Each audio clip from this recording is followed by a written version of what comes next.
Welcome back, you guys. We're going to talk about a little bit something kind of off the cuff today. I actually wrote a blog on it yesterday talking about dating in my 30s and basically why dating apps don't work and what to do instead. So if you want to read the full blog, go check that out. That's available on Medium, and it's also available on the KettleBells blog. So I'll link that below. But let's just get into this a little bit. So maybe some controversial insights here, hopefully something kind of helpful to some people. Grab your coffee, sit back, relax, let's talk.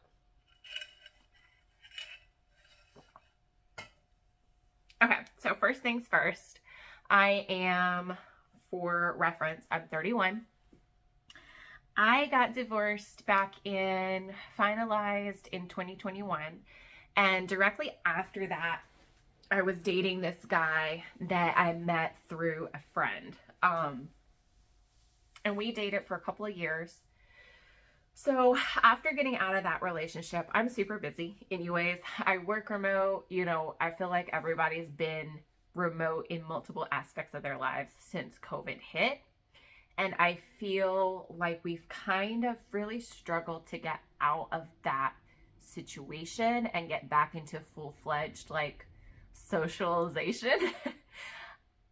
I know for myself, the dating app world was a little bit newer. So when me and the guy broke up after dating for a couple of years, I tried dating apps. I've heard horror stories before. I was never a Tinder girl. I've never been on Tinder. You have so many dating apps now that it's kind of difficult to decide. So I actually tried Hinge and I tried Bumble. Bumble, garbage. It felt like garbage. It felt like what I've heard about Tinder. Hinge felt a little bit different, so I stuck with Hinge. Now, if you know, Hinge is basically their tagline or whatever is the app meant to be deleted or something to that effect. So what they're trying to portray is that by using Hinge, you'll find the love of your life. You won't have to continue using the dating app. You'll be able to delete it permanently, right? That's their goal. Now, let me tell you, from a business standpoint, that would be a horrible business plan, business model.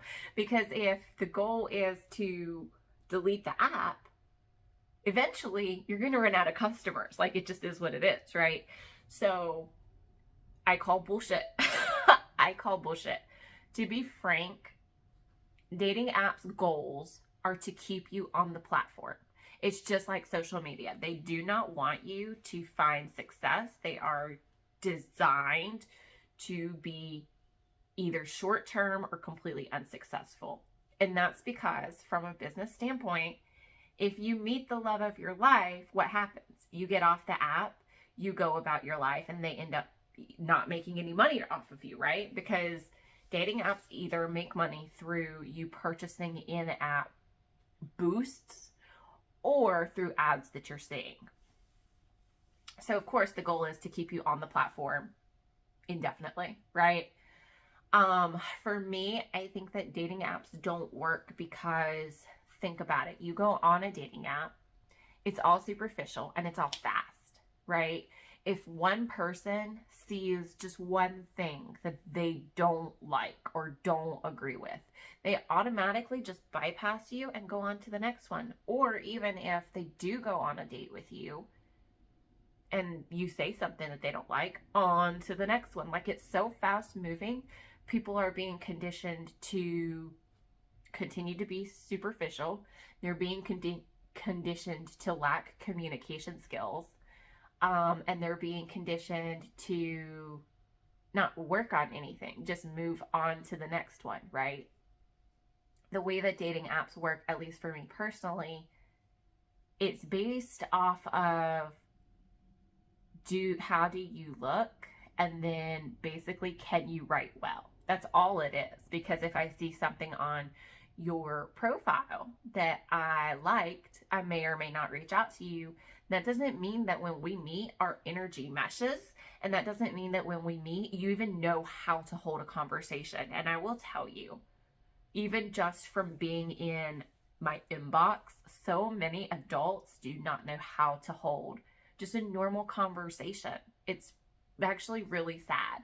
And I think that some of that comes from our culture just being so online and not having to have those really deep, in-depth, personal conversations, right? I will say too, from a male's perspective, a woman is, I think it's like they're 5 times more likely to get a match and go on a date than a male, which to me is so sad.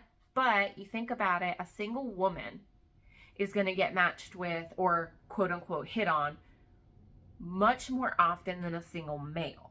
And that just is kind of how men and women differentiate and kind of how they, I guess, handle certain situations. If I see a guy that I'm interested in, like out in public, if I see a guy that's like, oh, he's cute type of thing, and I just feel a vibe off of him, like first I'll try to see if I can see a ring. That's just my first go-to. I'm like, is there any jewelry on there? But then after that, if he's not making eyes with me, I'm not going to come up to him. It depends. So if I look at him and our eyes met and I caught him again looking at me, I would probably go up to him. But I will tell you, most men out in public will not make eye contact with a woman. And I think it has become because women have become so fast to put men into a box of either checking them out or being creepy or whatever, which I think is super unfair. Granted, there are multiple scenarios where a guy will either look at you or whatever and you feel uncomfortable. I was in a situation where, I think it was about a year ago, I was walking in Winston-Salem in a very public setting, and I was just walking one of the trails, and this guy stopped me, and he said, "Oh wow, you're really pretty," or something to that effect. And I was like, "Well, thank you so much." And I just kept it walking. He was like, "Hey, would you like to go out with me or something?" And I was like, not really. I'm not interested. And I legitimately wasn't. Like at that time, I was not interested. I wasn't looking to date anybody. And he kept pressing, and he was like, "Well, there's the steakhouse." And I was like, "Well, I don't eat meat." And I don't. And he was like, he kept pressing, and I kept saying no. And in that instance, if a woman keeps saying no, like she's probably legitimately not interested. So just take the hint. But then he turned it into a race thing. And I was like, that's just so unfair. Like I said no to you multiple times because I legitimately have no interest in going on a date. But if a guy is like, he comes up and he's having a conversation or whatever, and then he's like, "Hey, do you want to get a drink sometime?" or whatever. It's a yes or no scenario. Like I'm going to say one or the other. If it's a no, fine. Take it for what it is. It is what it is. Maybe I'm not interested in particularly in you. Maybe I'm not interested in particularly in dating at this time. Whatever it is, respect my decision to say no. If I were interested, I would be like either yes or, I'm not really sure how I feel about the situation, but, here's my number, follow up, see if I change my mind, or ask him for his number and be like, if I change my mind, can I have your number? Can I just let you know? Or whatever the instance is. To keep there and continue pestering somebody, no, that makes, especially a woman, feel uncomfortable. But I would imagine that makes almost anybody feel uncomfortable. But I do believe that women have kind of, unfortunately, made men less likely to come up to them in public because we're so fast to place them in a box of, ooh, they're creeping at me out or whatever. Now, fellas, let me just offer you a piece of advice, okay? If you are going to approach a woman in public, just, pay attention to social cues. If she is like closing off from you or trying to get out of the situation, peace out. Just leave her be. If she is open, carrying on a conversation, smiling or laughing, that's different. Also, I do want to say it matters how you approach a woman. So if you come up and you're like, damn, baby, you look good, or something like that, I do not play with that. I will immediately walk away. I do not like to be approached like that. It's fine to compliment a woman, but I think the way that you do it, you need to tread lightly, because it can come off very, as a woman, you have to be hyper aware in some situations. And if we feel like you are sexualizing us, it makes us uncomfortable. So if you come up to a female and you're like, damn, baby, you look good, for me, that's going to automatically make me feel like you're sexualizing me, and I'm going to want to get out of the situation. If you're approaching a woman and you're just like, hey, how's your day going? And then you throw into the conversation, you look beautiful today, or something like that. That's one thing. I will say, don't keep laying it on. Like, if you compliment a woman, great, compliment her once, leave it be. If you continue like laying it on, to me, it starts to feel fake, and or it starts to feel like a over sexualization. So I apologize to men. There is a fine line, because in certain situations, a woman does have to be hyper aware. That being said, I don't think that you should be afraid to approach somebody, and if you're interested in them, but I do think be aware of those social cues. If a woman is not looking at you, she's probably not interested. But from my perspective anyways, if I keep like looking at you or doing a full up and down, you can approach me. Like, it's fine. It's fine. The worst that I can say is, no, thank you. But aside from that, so I will say, in terms of like dating apps and what else you can do, I was going through some different situations, because I really think that we need to get out of this box of cultivating any kind of relationship online, and we need to start cultivating those relationships offline in the real life. Start practicing those communication skills, start practicing those social skills, learn body language, learn how to pick up on those. So just really quick, giving you guys a couple of instances that you've probably already been aware of. I'm very adamant about like focusing on yourself, and then the other things will come in and they'll fall into place. So what I mean is, if you are experiencing life, putting yourself out there into situations, trying new things, doing them on your own, going places, really working on your self-growth, really understanding and being self-aware of what your flaws are, your areas of opportunity are, and continuing to work on those things. I think that that's going to lead you ultimately to really the love of your life. Because, so for me, I work remote. My business is technically remote, but I do teach live classes. I volunteer, but I volunteer kind of more solo a little bit. So I'm not like volunteering in one big group. And then with working remote, I try so hard to go work every once a week at the coffee shop, but I have not lately. I've been really bad about it. And then I try to meet friends, and I try to get out with friends.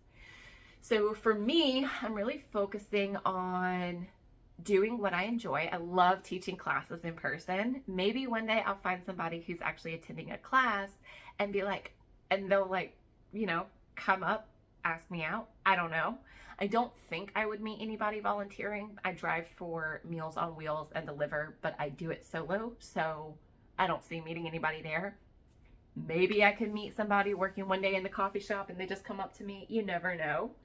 I am doing some international solo travel. I could meet somebody. I don't know how I feel about that, just with them being so long distance, but you never know what could happen. And then I've talked about it before, but I do use Bumble BFF, and I've met a couple of my really close friends on the app. And that's for girls or guys to meet similar girls or guys. My dog keeps walking back and forth. It's driving me bonkers. So anyways, but by being by meeting more people and making new friends, potentially, this is always potential, right? You are opening yourself up to meeting more people from their friend group. And similarly, like one of my best friends, she's married, but their relationship like is fantastic. So they do their own thing all the time, which I'm a strong believer in. And so she'll go out with me like a lot. And so she's kind of like my, I don't want to say she's like my wing woman without her vouching for that, but she kind of keeps an eye out for my bearded single men. Like she does. And I just think that it offers you more opportunities. One, you're getting out, right? And how else are you going to meet people if you don't get out? Like you have to. And then two, if ever her husband brought around a friend and he was single or what have you, you know, it just gives you more of a broader circle that you otherwise wouldn't have. And then my other friend that I met on the app, you know, she's single too. So if we go out, typically we might go like to one of the bars in Greensboro or whatever, listen to music and stuff. And a lot of times I have assumed, I'm assuming here, that a guy is more likely to come up to a girl in a friend group versus a girl by herself. But let me know if I'm wrong. I'm very curious, guys, of what your experiences are, what you would do in your situation. Personally, I feel like if I'm with a friend, I would feel more comfortable speaking with a guy and being a little bit more open with a guy versus if I were by myself and a guy came up to me, I might feel like I need to be a little bit more closed off. Does that make sense? So anyways, I hope this helps. Let me know how you are doing in the online dating world. If you are doing online dating, which kind of apps you're using. Fellas, feel free to give us any insight for the ladies on how we need to act or what kind of cues we can provide you to make the coming up to us aspect a little bit easier. And yeah, you guys, if you like this content, give me a thumbs up, save, share, do all the things, and I will talk to you guys next time.